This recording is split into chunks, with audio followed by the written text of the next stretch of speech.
Lucas, Evangelho escrito por Lucas, capítulo de número 8.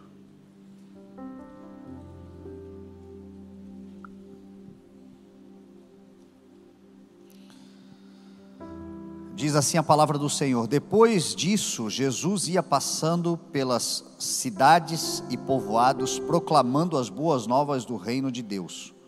Os 12 estavam com ele, e também algumas mulheres que haviam sido curadas de espíritos malignos e doenças.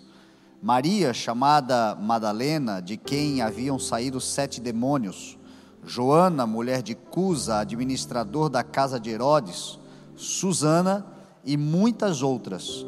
Essas mulheres ajudavam a sustentá-los com os seus bens. Amém?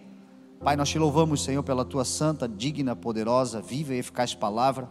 Obrigado por esse culto, obrigado pelo dia de hoje, obrigado, Senhor, por tudo que o Senhor tem realizado em nossas vidas. Consagramos ao Senhor os nossos corações, este momento da palavra, pedindo que o Senhor se revele a cada um de nós, em nome de Jesus. Amém, graças a Deus, amém.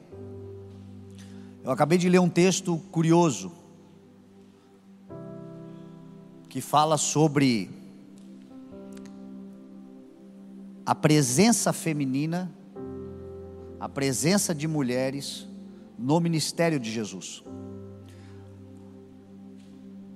Na maior parte das vezes nós citamos Jesus e os seus apóstolos, citamos fatos e acontecimentos que têm a ver com figuras masculinas, homens executando, exercendo. Mas o ministério de Jesus também era um ministério muito valorizado, e parte do que acontecia relevante acontecia através de mulheres.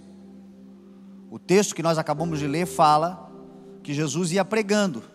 O ministério de Jesus não era um ministério fixado em um único lugar. O ministério de Jesus era um ministério itinerante.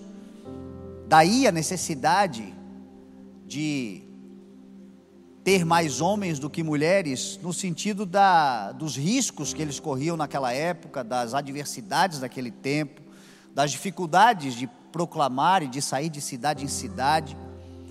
Mas ainda assim, haviam muitas mulheres. O texto vai dizer que no ministério de Jesus, muitas mulheres. O texto aqui cita 2 mulheres, 3 mulheres na verdade, nominalmente, Maria Madalena, Joana e Susana, mas termina dizendo, e outras, muitas mulheres, que acompanhavam eles e ajudavam a sustentar o ministério de Jesus através dos seus bens. Eram mulheres extremamente investidoras, abençoadoras, estavam juntas, estavam com eles, serviam eles, iam também com eles de cidade em cidade. Jesus rodou toda Israel nos seus dias, ia por toda a Galileia, por toda Jerusalém, e essas mulheres lhe acompanhavam. O ministério das mulheres foi muito valorizado no ministério de Jesus, o serviço das mulheres. A primeira pessoa a proclamar da ressurreição de Jesus foi Maria Madalena. Jesus, quando ressuscita, diz a palavra que as mulheres foram no túmulo levar especiarias e preparar o corpo, ungir o corpo após a sua morte. E quando chegaram lá, descobriram que a pedra havia sido rolada, tiveram uma visão aonde anjos apareceram a elas e disseram: por que vocês procuram entre os mortos aquele que vive? Ele não está aqui, ele ressuscitou. Portanto, vão agora e digam aos discípulos dele o que ele disse a eles, que quando ele ressuscitasse, ele os encontraria lá na Galileia, para eles irem para lá, porque lá ele os encontrará. E esta mensagem foi dada a Maria.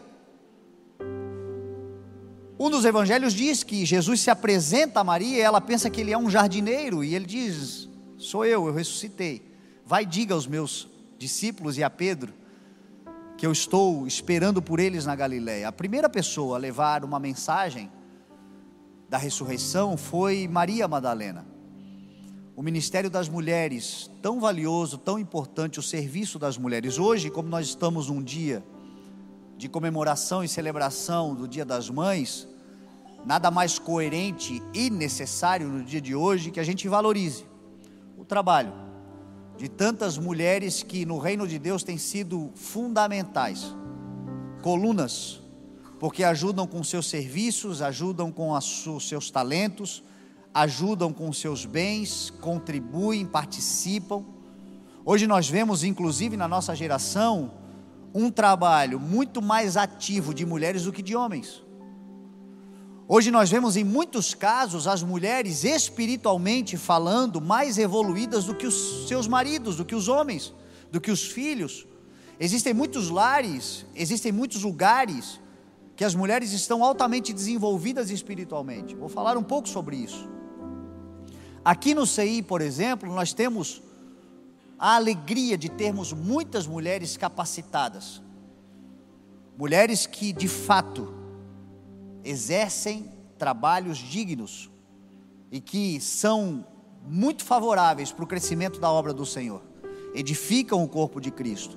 Ministérios onde elas estão de fato à frente, como por exemplo o Ministério das Mulheres, o Confraria delas, que tem a minha esposa à frente, juntamente com várias amigas, e irmãs na fé que estão cuidando desse ministério voltado para as mulheres.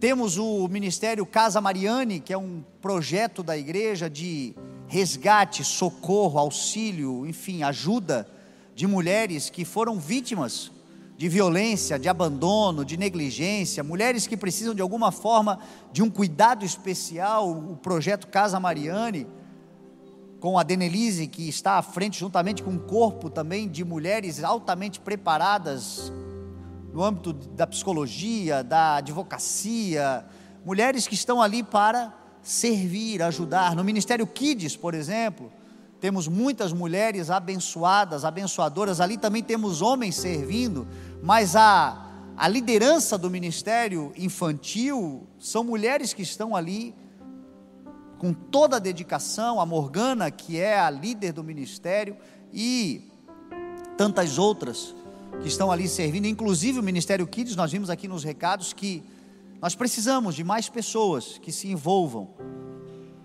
preferencialmente mulheres que amam crianças, que talvez já desenvolvem a sua maternidade, ou ainda não são mães, mas tem esse cuidado e esse zelo especial com crianças, porque ali a gente está formando o futuro da igreja, o futuro da sociedade, e é tão importante. Então, obrigado àquelas que servem, e um convite àquelas que desejarão, que desejam servir de alguma forma. Ali é um lugar muito especial. Existem coisas aqui na igreja que só acontecem de forma tão bela, tão especial, tão organizada, porque é o coração feminino, é a visão feminina, é o olhar da mulher.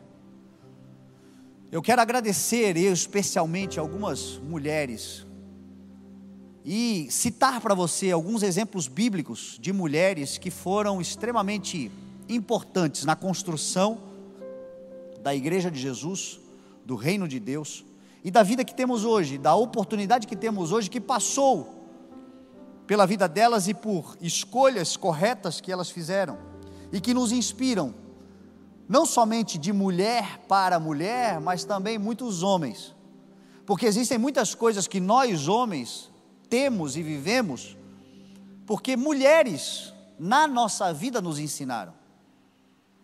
Eu tenho a graça de Deus de ter na minha vida tias, avós, que foram muito especiais, são muito especiais.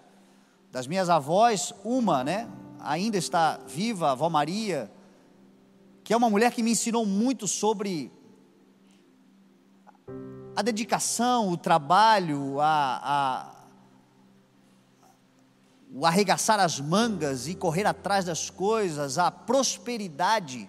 Eu sempre falo, a minha avó, o meu avô, já falecido, o Voiá, ele teve um acidente de trabalho quando ele era muito novo. Ele trabalhava num estaleiro de barcos e tal, e ele teve um acidente, cortou pulso e perdeu a movimentação da mão, então ele se encostou muito cedo. E tinha ali o seu salário de aposentado, mas não era suficiente para sustentar uma casa com 4 filhas.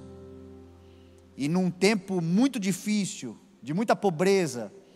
Então a minha avó, ela teve que muito cedo ir trabalhar também, e ela foi para a área da saúde, ela foi enfermeira no Marieta, trabalhou na área de maternidade do Marieta por toda a sua carreira.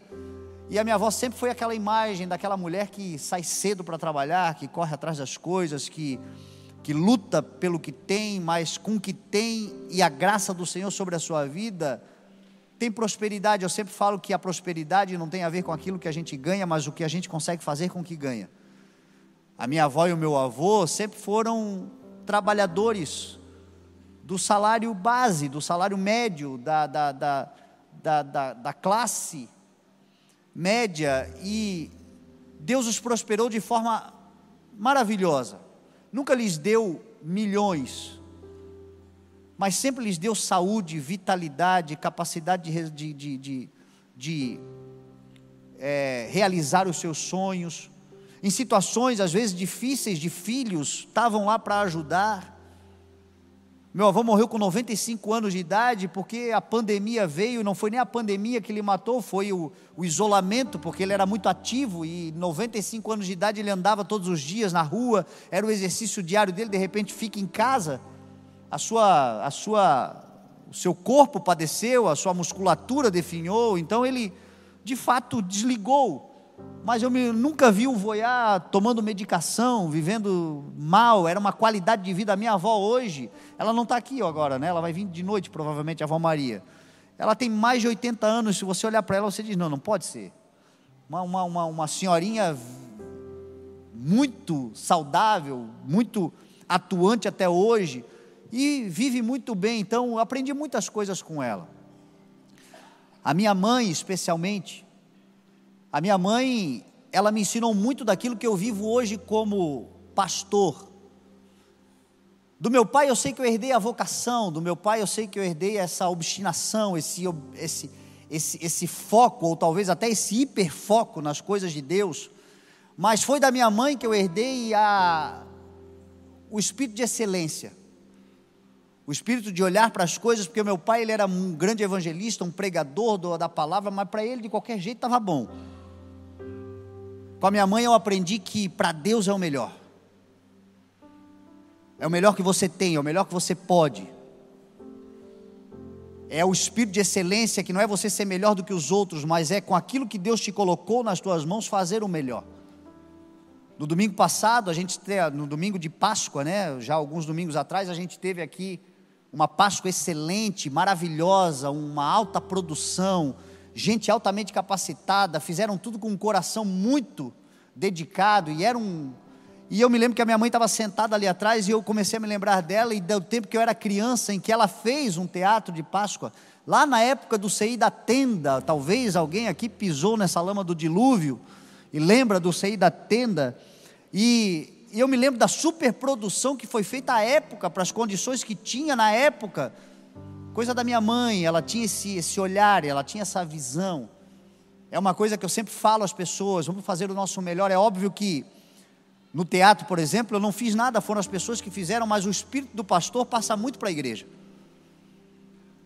A nossa visão, o nosso foco, e a gente começa a juntar gente semelhante. Então você vê muita coisa na igreja que não pode ser de qualquer jeito, e isso eu agradeço à minha mãe. Foi da minha mãe que eu recebi, por exemplo, esse tom mais conciliador, pacificador.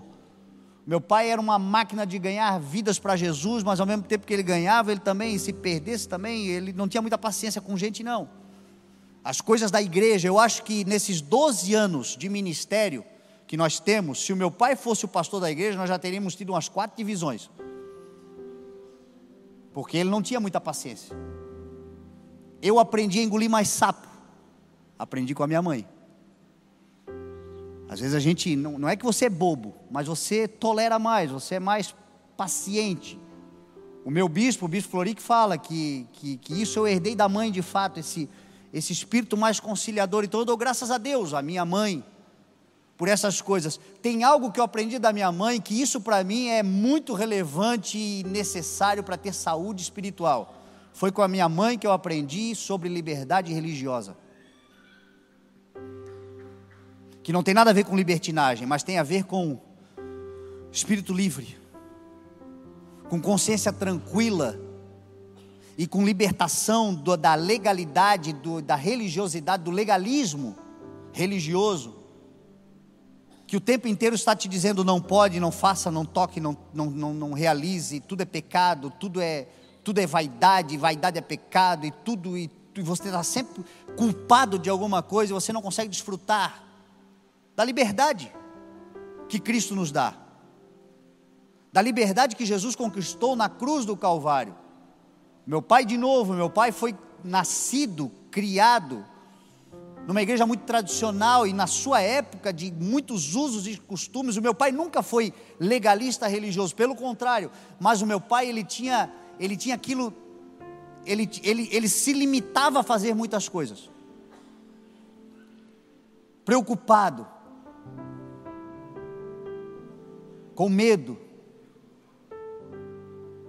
porque querendo ou não, tem coisas que a gente carrega para a nossa vida inteira, que tem a ver com doutrinas que recebemos, com ensinamentos que recebemos, e que a gente no fundo sabe que não faz sentido, mas não conseguimos nos libertar. E a minha mãe, graças a Deus, sempre foi uma pessoa que me ajudou demais. Então hoje, num dia de domingo, especial Dia das Mães, tudo que é excelente nessa igreja, eu agradeço a minha mãe. Tudo que é pacificador nessa igreja, quando a gente luta pela reconciliação, quando a gente luta pela próxima oportunidade, quando a gente busca conserto, quando a gente busca não dar mais uma chance, quando a gente busca não rachar, mas unir, porque às vezes é muito mais fácil, quer ir que vá de uma vez, não incomoda mais, mas aí a gente sabe que vai se incomodar de novo, mas mesmo assim, vai lá, porque a gente quer ver a igreja avançando, as pessoas se desenvolvendo, a chance de arrependimento. Eu agradeço a minha mãe. Quando a gente vê uma igreja saudável, com liberdade religiosa, com liberdade espiritual, com muito critério naquilo que é de Deus, muito critério naquilo que é correto, muito critério e não negociar de forma alguma aquilo que é santo, aquilo que é intocável, mas no que diz respeito aos dogmas humanos, questioná-los, o que diz respeito aos métodos, mudá-los. Eu agradeço a minha mãe, que me ensinou sempre a nunca santificar métodos. Os métodos passam, as gerações mudam, as coisas acontecem de tal forma que a gente precisa evoluir, guardando os valores e princípios que são inegociáveis. Mas o que tem uma parede preta? Na cabeça do religioso é coisa do diabo. É só uma parede pintada. Dessas coisas que eu estou falando. O que tem a ver você entrar numa igreja que não tem uma identidade visual sacra,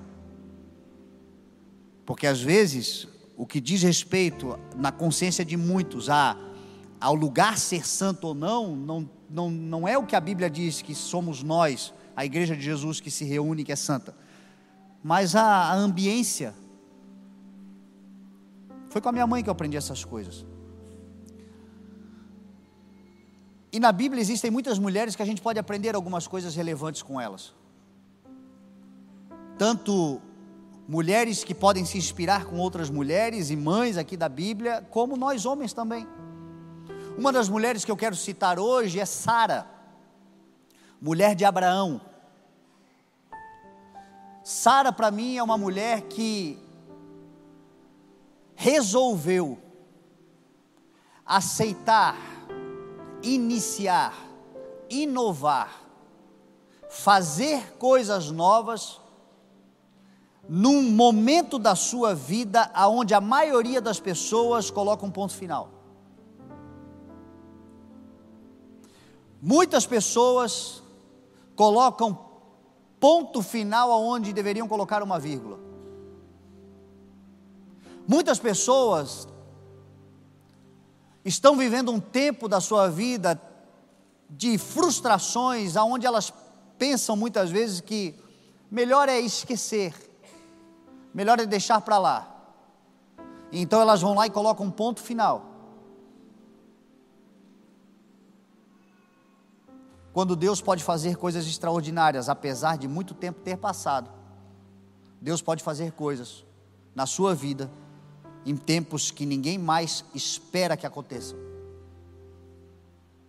Sara, quando foi chamada para ser mãe da nação de Israel, ela tinha 65 anos de idade e era estéril.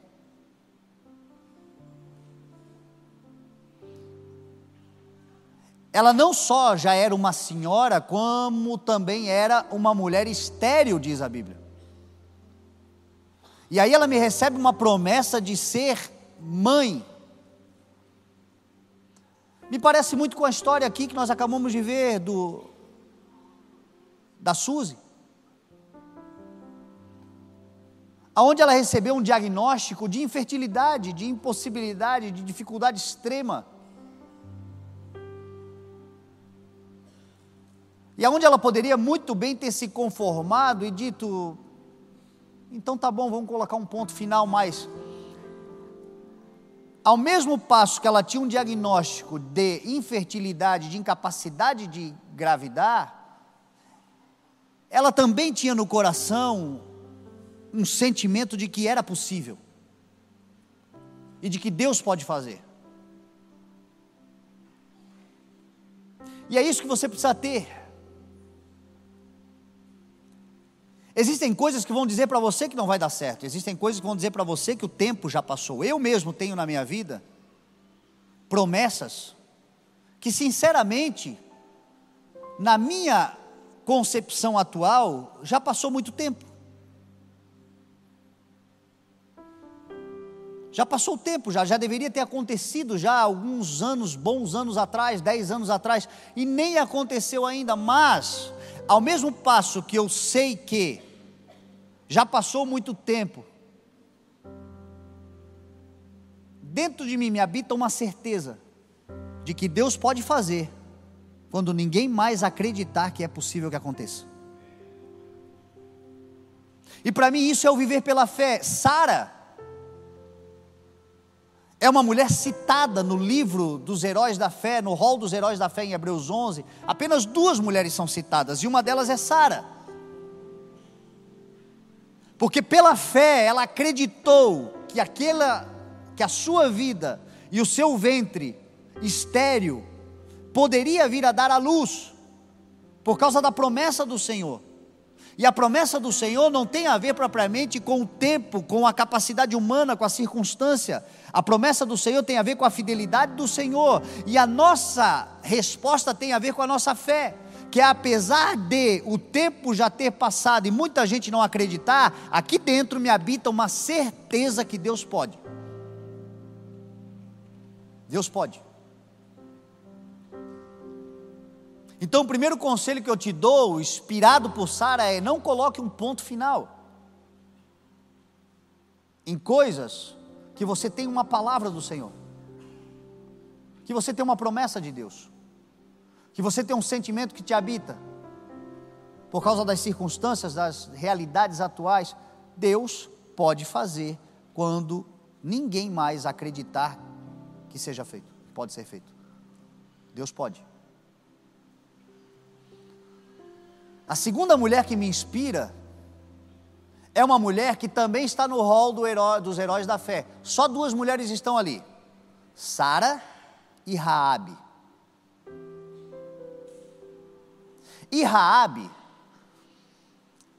é incrível ela estar no rol dos heróis da fé, porque Raabe era uma jovem que a Bíblia chama de prostituta, era uma prostituta. Era uma jovem que vivia nos muros de Jericó. Mas ela foi parar no rol dos heróis da fé. E mais do que parar nos rolos dos heróis da fé, já Raabe está na linha genealógica, na árvore genealógica de Jesus Cristo. Jesus veio de Raabe. E esta mulher era uma prostituta, vivia na imoralidade, vivia na iniquidade, vivia uma vida desvirtuosa, e é a realidade de muitos jovens hoje. A nossa juventude, que para muitos está perdida, e eu não considero a juventude perdida, eu considero o mundo como está perdido, mas as pessoas que nele estão podem ser alcançadas e regeneradas.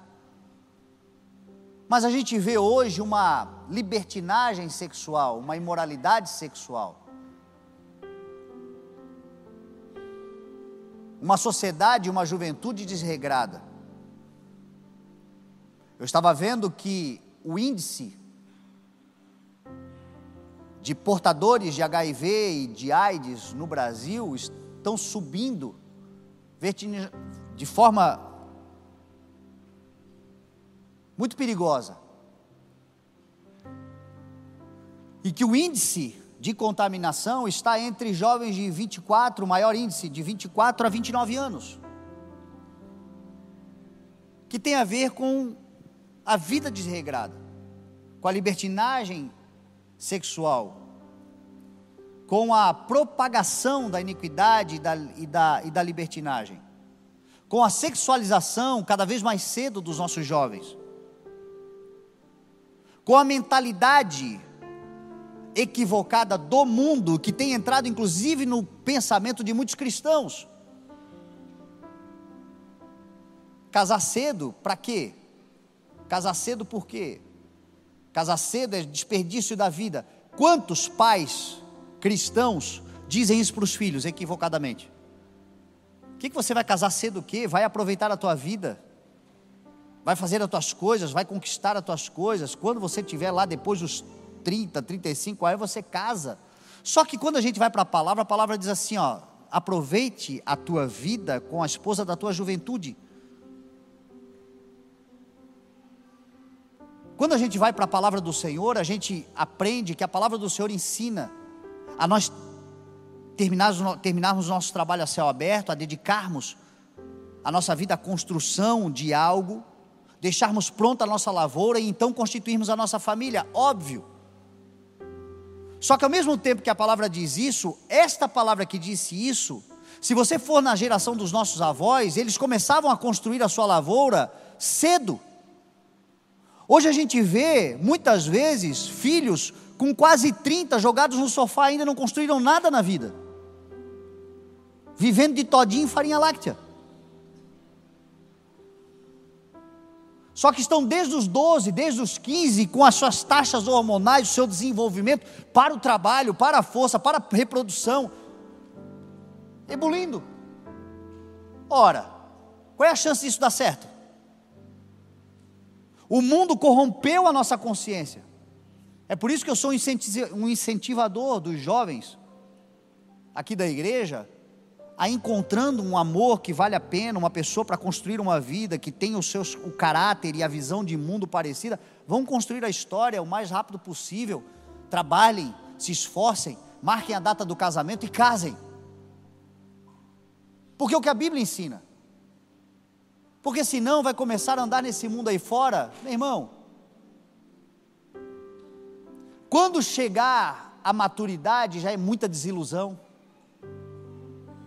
já é muita comparação, já são muitas experiências, já são muitas dores, já é um passado de muitas dúvidas, já é uma carga de preconceito que vai carregar, como Raabe carregava. Agora,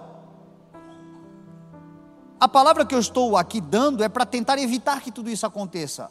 Mas mesmo que tudo isso aconteça, é possível reverter a situação. Como? Fazendo o que Raabe fez, em recebendo os espiões que chegaram em Jericó para trazer uma mensagem de arrependimento e de juízo de Deus. Ela se arrependeu e mudou da água para o vinho. Então Raabe me inspira, porque Raabe é uma mulher que, apesar da sua vida pregressa, quando ela ouviu o evangelho, quando bateu na porta dela a mensagem, quando chegou nos ouvidos dela a proclamação, ela imediatamente não negociou mais. Ela acatou no coração a mensagem, se arrependeu e mudou da água para o vinho.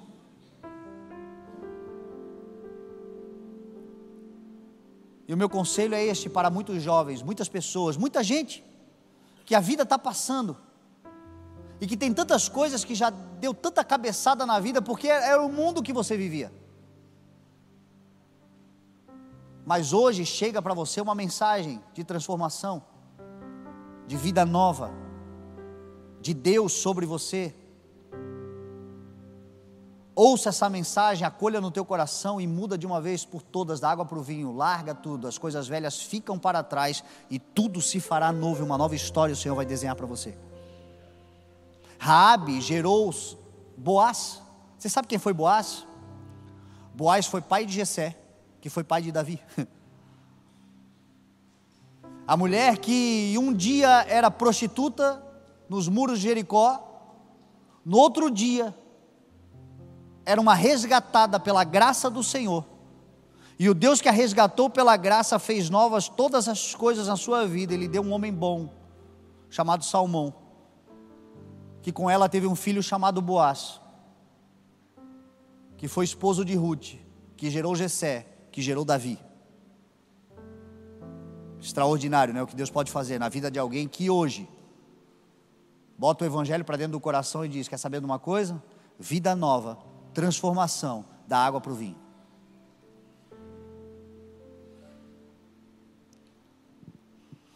Uma outra mulher que também me inspira é Débora. Débora é o símbolo daquelas mulheres que muitas vezes precisam tomar a frente das coisas. Ou elas fazem ou ninguém vai fazer. Não é porque elas querem fazer, não é porque elas querem tomar a frente, não é porque elas querem dominar, não é porque elas querem serem submissas, não tem a ver com isso, tem a ver com negligência. Tem a ver muitas vezes com homens que deveriam tomar a frente das suas famílias, do cuidado da casa, da provisão da casa, da luta e da batalha e da guerra, mas muitas vezes são imaturos, são crianças espirituais, são pessoas que não entendem. E hoje nós temos uma geração de muitas mulheres que elas têm que absorverem muitas coisas, muito além do que elas gostariam, mas elas não fazem porque querem, elas fazem porque é necessário. Ou alguém faz, ou ninguém vai fazer. Débora era essa mulher, e a Bíblia diz que Deus deu a ela o governo de Israel. E ela se sentava em Juízes 4, debaixo de uma tamareira, chamada tamareira de Débora, e ela era uma profetisa, e ali ela dava as orientações ao povo de Israel. Houve uma guerra contra um rei que tinha muito poder bélico, e ela disse a Baraque: Baraque, vá guerrear essa guerra. E Baraque disse a ela assim: eu só vou se tu fores comigo, se você não for, não vou. E ela disse: então tá bom, se eu tenho que ir, eu vou. Mas porque eu vou, tu vai perder a honra de um grande guerreiro. Deus vai entregar a nação nas mãos de uma mulher. Existem famílias que mulheres são, de fato, colunas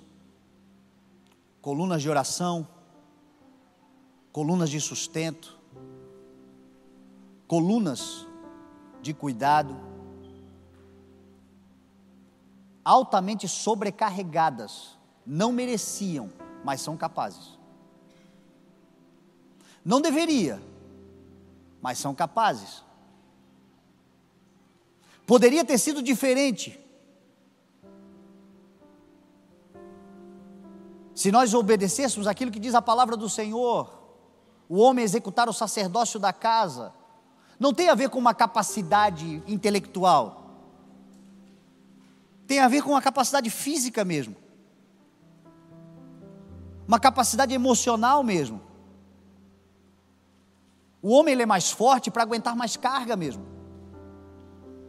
Deus deu ombros mais largos aos homens, não é para eles oprimirem as suas mulheres, é para eles protegerem as suas mulheres. Deus deu braços mais fortes aos homens, não é para eles agredirem, para eles manipularem, é para eles acolherem. Mas a gente vê hoje uma geração de homens frouxos em muitos lugares, negligentes em muitos lugares. Para estar na igreja é esforço da mulher, quando vem, porque se pudesse nem viria. E aí a gente vai vendo elas se sobrecarregando, fazendo mais força do que deveriam. E conseguem fazer, porque são capazes, mas não mereciam. Parabéns às mulheres que, apesar de não terem do seu lado, muitas vezes, a força que seria necessário para dividir a carga, mas ainda assim se esforçam, criam filhos sozinhas muitas vezes,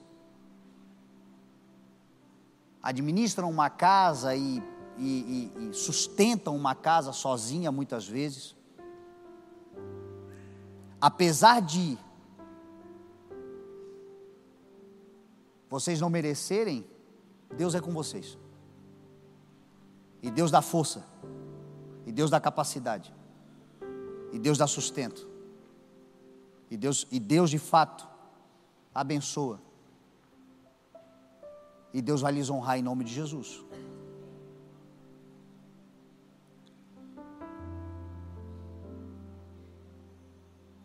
Eu encerro com uma mulher que nos inspira muito, que é Maria. Maria, a mãe de Jesus. Maria mostra para nós que nem todo mundo tem uma vida pregressa de problemas. Nem todo mundo viveu uma vida desregrada, nem todo mundo. Porque às vezes a gente pensa que igreja é um lugar só de alguma coisa muito ruim, né? Parece que a igreja é um ajuntamento só de gente problemática no passado. Fez tudo que não presta, fez tudo que não serve, fez tudo que envergonha, agora se converteu, foi para Jesus. Quer enganar quem? E de fato, igreja é um lugar de muita gente que outrora era problemática e ainda bem que ouviu o evangelho e hoje é alguém solucionado, resolvido. Mas nem todo mundo é assim. Tem gente que sempre viveu uma vida bacana, estudou no tempo certo, casou no tempo certo, nunca enganou ninguém, nunca fez nada de errado, fez planos maravilhosos, tinha tudo para dar muito certo nos seus projetos, só que de repente aparece Deus e diz assim: eu quero algo diferente para você, apesar do que você faz é bom, eu tenho algo ainda mais especial para você, apesar de que tudo que você tem feito até aqui, em nada eu lhe repreendo. Maria era essa mulher. Maria era uma jovem, menina, já dedicada ao casamento, separada para o casamento, fazendo tudo como a Bíblia nos ensina que tem que ser feito, sonhando com a vida que viveria com José, um homem bom, diz a palavra. José era o namorado perfeito e seria o marido ideal. Ela estava dedicada para casar-se, ela estava planejando a sua festa e a sua vida, tudo como agrada a Deus, mas de repente o Senhor chegou e disse a ela: é bom o que você faz, mas o que eu tenho para você é ainda melhor.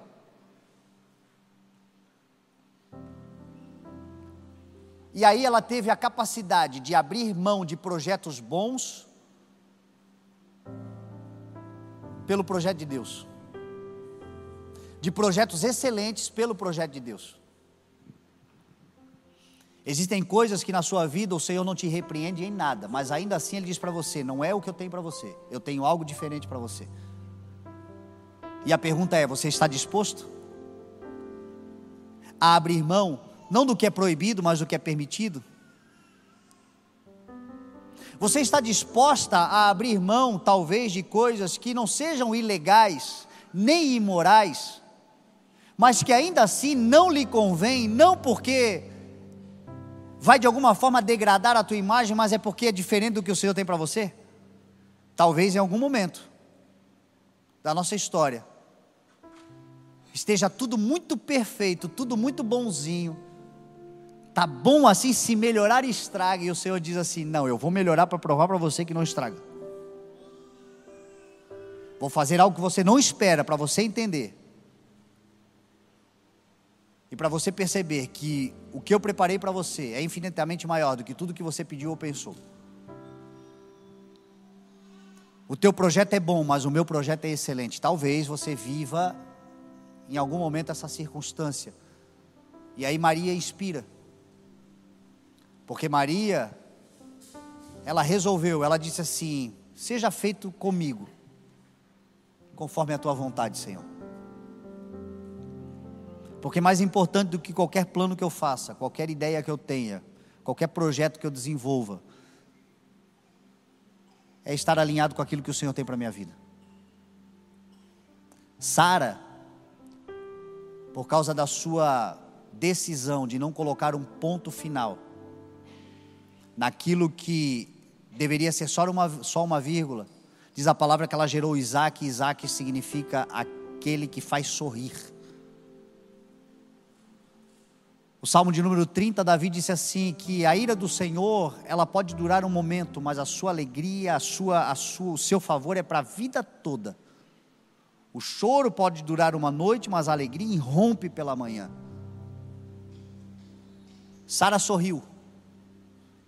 Sorriu num tempo que ninguém mais acreditava que Deus pudesse fazer alguma coisa. Talvez você esteja há muito tempo esperando por algo. Você vai sorrir. Se você não colocar um ponto final, você vai sorrir. Raabe gerou Boaz, e Boaz significa nele está a força. É no Senhor que está a força, não é na força do teu próprio braço, é na força do Senhor. O poder do Senhor que se aperfeiçoa na nossa fraqueza. Maria gerou Jesus Cristo, que significa Deus é a salvação. E essas mulheres eu tenho certeza que nos inspiram, e eu gostaria de nesta manhã fazer uma oração com todas as mulheres que estão aqui, com as mães que estão aqui. Nem todas as mulheres que aqui estão são mães, mas obviamente todas as mamães são mulheres, e é muito importante a vida de vocês. É muito importante para a sua casa, para a sua família. Você tem graça do Senhor para edificar, para fazer coisas extraordinárias. É muito importante para o reino de Deus. O texto que nós lemos diz que mulheres sustentavam o ministério de Jesus. Elas eram estrutura de sustentação do ministério de Cristo.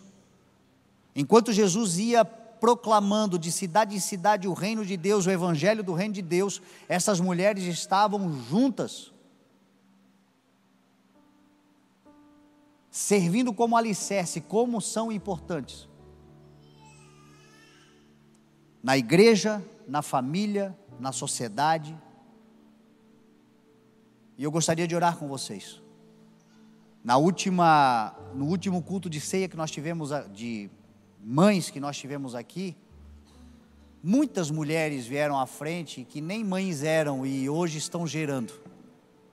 Nós temos muitas mamães na igreja já gerando, porque entenderam o valor da maternidade, entenderam o valor e o significado de quem elas são. Outras mulheres, não se trata de gerar ainda uma vida, mas de ajudarem a edificar um reino de Deus. Então a minha oração é para que vocês sejam cada vez mais especiais. E a palavra de hoje é para declarar que vocês são muito necessárias em nome de Jesus.